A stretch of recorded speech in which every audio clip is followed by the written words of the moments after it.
Hello, mysterious person behind the screen, and welcome to my collection update for the month of July 2021. We are really rattling through this year. I mean, people won't like me saying this, but it's not going to be long before we start getting out the Halloween decorations, and that is going to be fun. But yeah, no. Anyway, so I picked up a lot in July, like more than I was expecting to be honest. So this might be a long one. Who knows? I'll try and keep it concise and quick, so I don't sit here boring you to tears.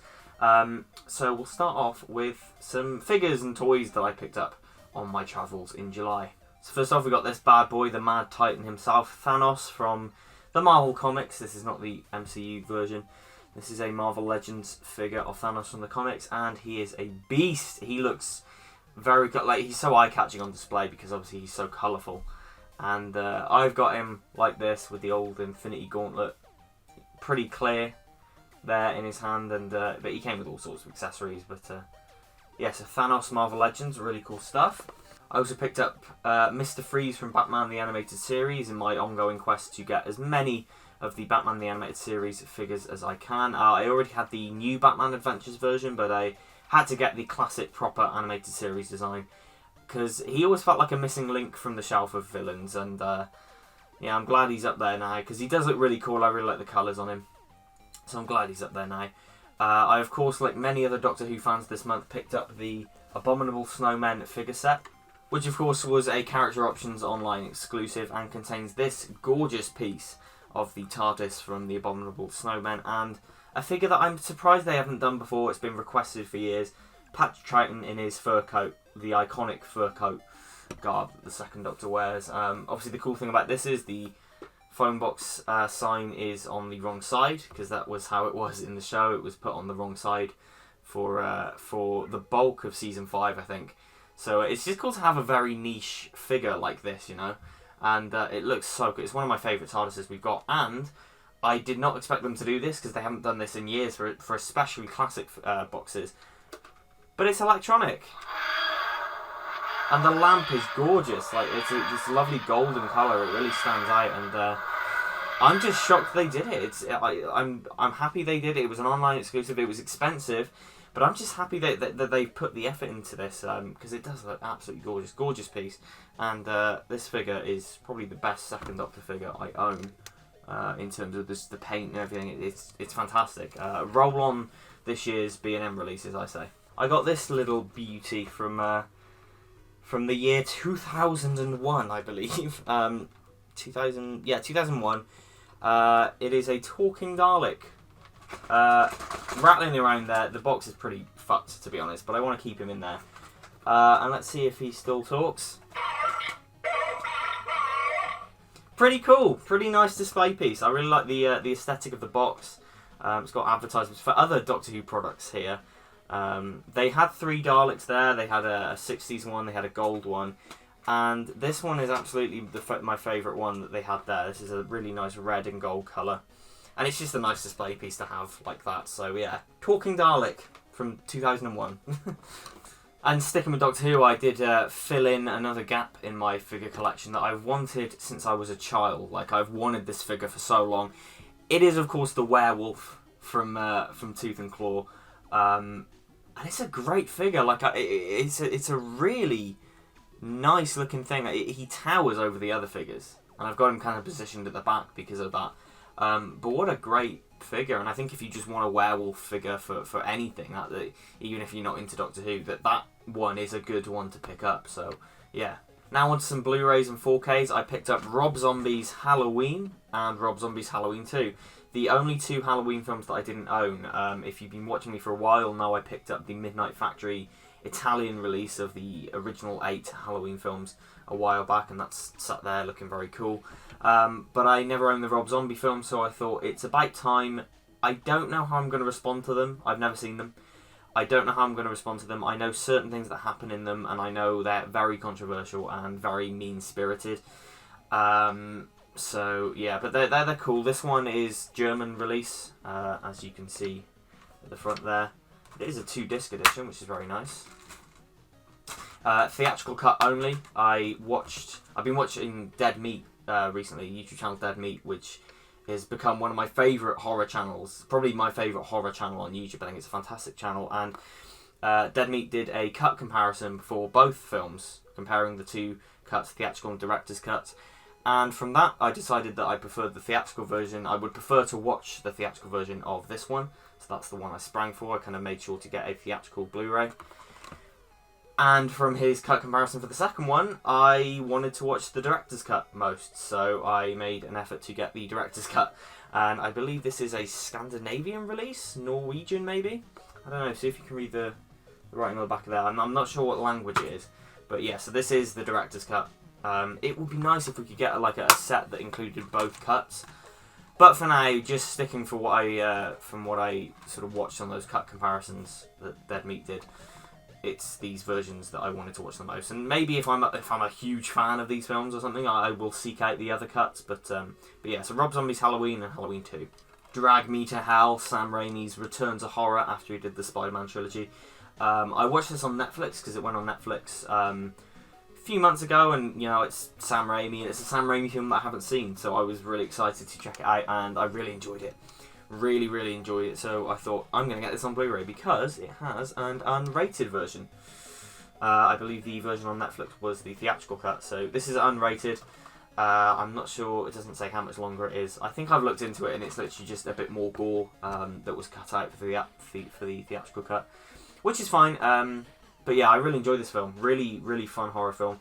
So Sam Raimi in every way. And yeah, was just great fun. There's some cool actors on here as well. Production diaries, interviews with Sam Raimi, Alison Lohman and Justin Long. Is there an audio commentary? Doesn't look like there is.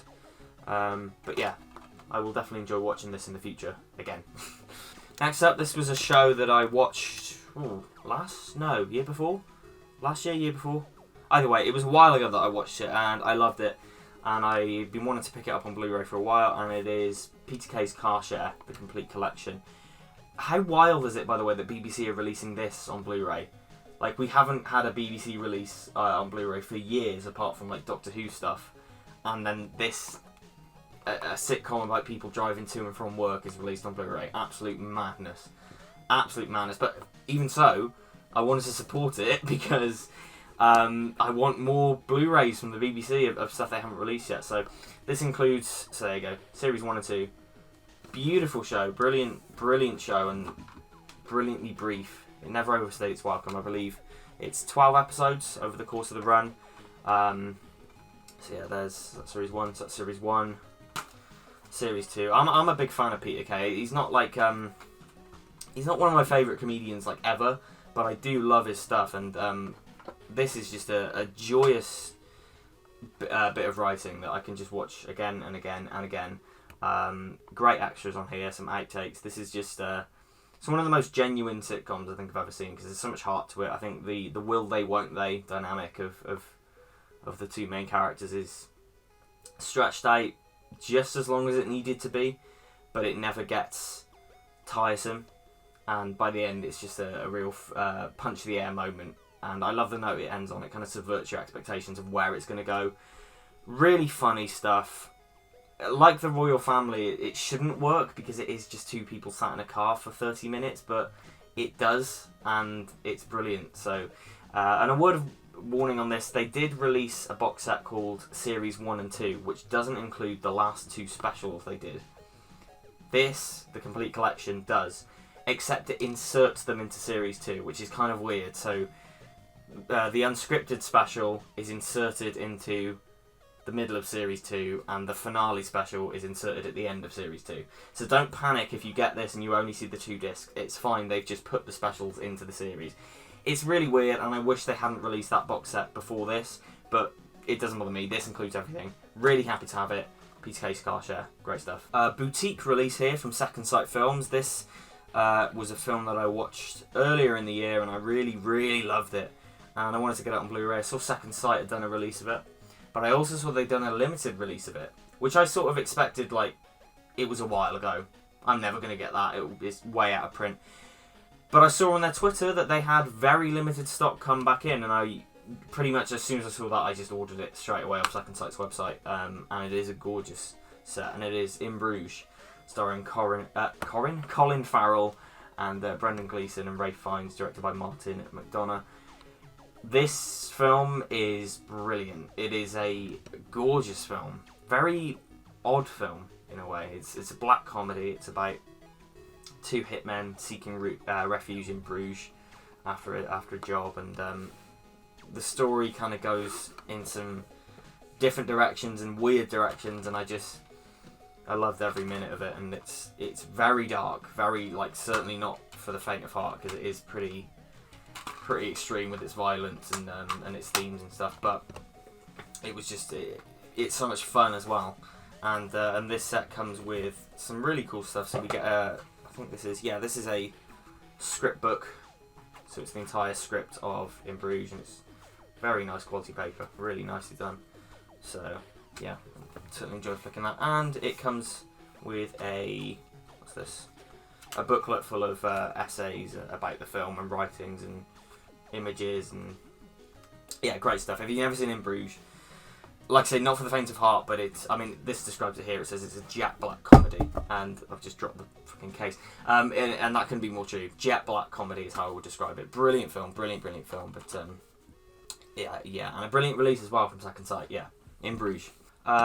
Continuing collecting the new range of DC animated films, I picked up Batman: Soul of the Dragon, which continues the lovely slipcases that they've been doing. I need to pick up The Long Halloween, of course, because that's out now. I still haven't bought it.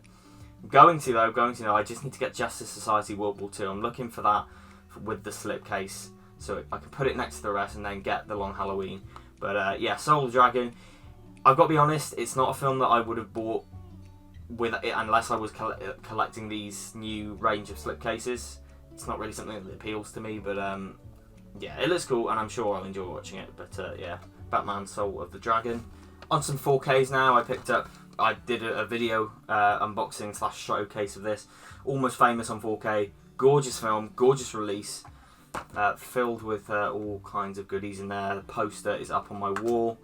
4 discs, 4 glorious discs of Almost Famous goodness. 4K looks great, better than the old Blu-ray for sure.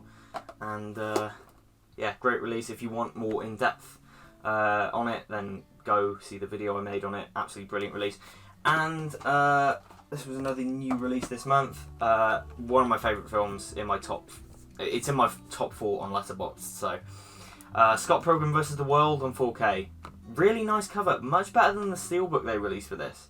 I wasn't a fan of that at all, so I was happy to spring for this cover. Really cool stuff. And there you go. I wasn't sure how this would look on 4K because it is an upscale. I knew it was an upscale going in, but I was going to buy it anyway just because it is one of my favourite films, and just to have it in the best possible quality was enough of a draw for me. But I've got to say, for an upscale, this looks gorgeous. This was a really, really gorgeous release. Absolutely stunning to look at. If you had told me that it was a true 4K release, I wouldn't have argued, because it does look really nice. It's a really nice uptick in detail. And the HDR, come on. HDR was made for a film like Scott Pilgrim. And yeah, really nice release. The sound, oh my god, the sound. Yeah, absolutely blew me away. What a sound mix on here. Yeah, Scott Pilgrim on 4K. Well worth an upgrade. If you were kind of hesitant because it is an upscale, definitely go for it, because it is a noticeable improvement over the older Blu-ray, and it ports over. I believe it ports over all the extras as well. So yeah. And next up, 3 steelbooks that I wasn't planning on upgrading these to 4K at all. It was only because I saw them in CEX for very cheap that I sprung for them. They are some of my favourite films, but because of the nature of them, I wasn't going to upgrade to the 4K just because I didn't think it'd be worth it. But I gotta say, I'm impressed with them. So we have the Toy Story Trilogy on 4K steelbook. These are really nice. I saw them on. Oh, that's gonna slide off. I saw them on Zavvi a while ago, but I didn't spring for them just because I thought, well, Toy Story, especially the first one, it's like 25 years old now. It is an early CGI animated film. It's not going to be true 4K. It's going to be an upscale. Is it going to be worth an upgrade? I'm going to say I'm impressed with them. They aren't brilliant. Lovely inside artwork there. They aren't like oh my god, the Blu-ray looks shit compared to this. but they are a noticeable uptick in not so much detail, but in the colour. The colours pop on these, and while you're watching them, like, you can tell that you're watching a 4K disc, if that makes sense. So while it isn't a drastic upgrade over the Blu-ray, these do look very nice, and they're nice steelbooks as well. I was really impressed with how these looked in hand. They're very simple, but they work really well. Toy Story 3 there, my favourite. And I already had the fourth one on 4K, so I thought, hey, why not? They were in CEX, they were cheap.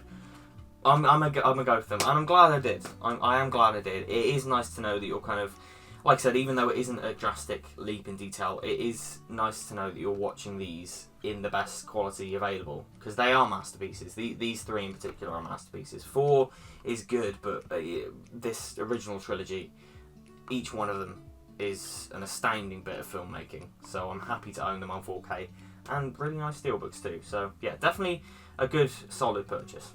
And you might be able to see behind me, I did pick up some VHS tapes this month from a really cool shop in Cardiff. They're behind me here. So I'll throw in some footage now so you can see. So I picked up Spearhead from Space, The Ark in Space, Resurrection of the Daleks, Vengeance on Varos, and Battlefield.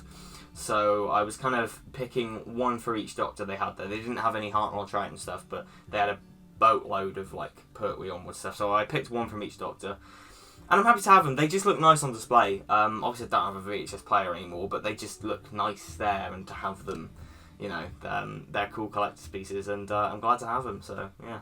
And here's a little oddity for you, I guess. So my Xbox 360, I've been using that for years to play original Xbox games on there. But that seems to have just stopped working entirely. I went to play Ultimate Spider-Man the other week, and it wouldn't let me. It just kept coming up with the same error message. Couldn't find anything online to fix it. So I thought I will pick up Spider-Man 2 and Ultimate Spider-Man, which is in the Nintendo Wii, on GameCube, because you can play GameCube games on the Wii. So that's how I've been playing them. The downside is they don't output in HD, obviously. The Xbox 360 outputted the games in HD. The Wii doesn't. But it's a minor thing.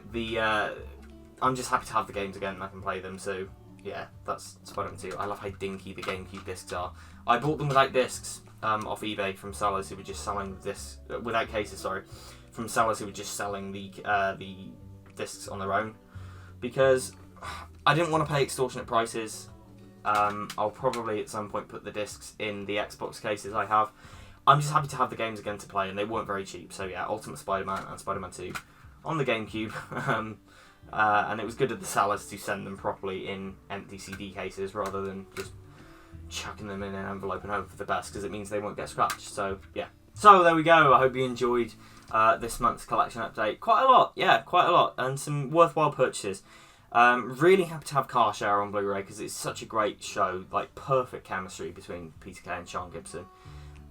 Really happy to upgrade Scott Pilgrim to 4K and Almost Famous, of course. The In Bruges set is gorgeous. The Toy Story steelbooks were a really nice surprise, and picked up some great figures too. So I really hope you enjoyed this little showcase. If you did, like, subscribe, comment. I'll see you in the next one. Take care now.